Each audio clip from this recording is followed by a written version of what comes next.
HSC exam 2024 সালে পরীক্ষা routine প্রকাশ করা হয়েছে।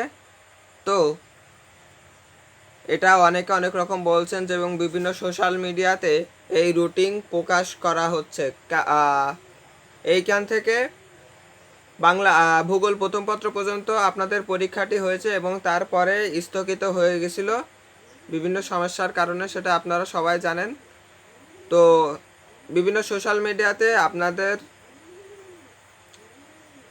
পরীক্ষার তারিখ বা রুটিন এটা অনেকে সোশ্যাল মিডিয়াতে দিচ্ছে। এটা কত পার্সেন্ট সত্য যে এখনও আপনাদের পরীক্ষার রুটিন কত তারিখে হবে না হবে এই বিষয়ে এখনও জানায়নি এবং রুটিনও দেওয়া হয়নি। তো আপনারা এই বিষয়গুলো থেকে বিরত থাকবেন এবং এই সকল প্ল্যাটফর্ম থেকে বিরত থাকবেন, ঠিক আছে? তো আমরা যখন রুটিনটা পাবো তখন আপনাদের মাঝে উপস্থাপন করব এবং এসএসসি এক্সাম কবে শুরু হবে তো এই বিষয়ে এখনও আমাদের নিউজ আমরা পাইনি, কত তারিখে হবে এই বিষয়ে আমরা এখনও জানতে পারিনি। যদি জানতে পারি তাহলে আপনাদের মাঝে উপস্থাপন করব।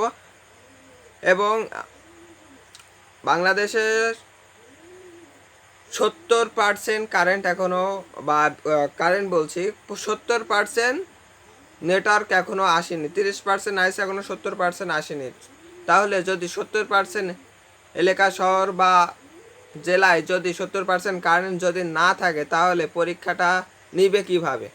তো সেজন্য আগে পুরোপুরি 100% হবে, তারপরে আপনাদের পরীক্ষাটি অনুষ্ঠিত হবে এবং নতুন করে আবার রুটিনটা তৈরি হবে, তারপরে আপনাদের পরীক্ষাটি অনুষ্ঠিত হবে। তো চ্যানেলটি সাবস্ক্রাইব করে রাখুন, পাশে থাকা বেল আইকনটি বাজিয়ে রাখুন। আজকের ভিডিও এই পর্যন্ত শেষ করছি এবং 5 মিনিট ক্লাসের সাথেই থাকুন। ধন্যবাদ সবাইকে।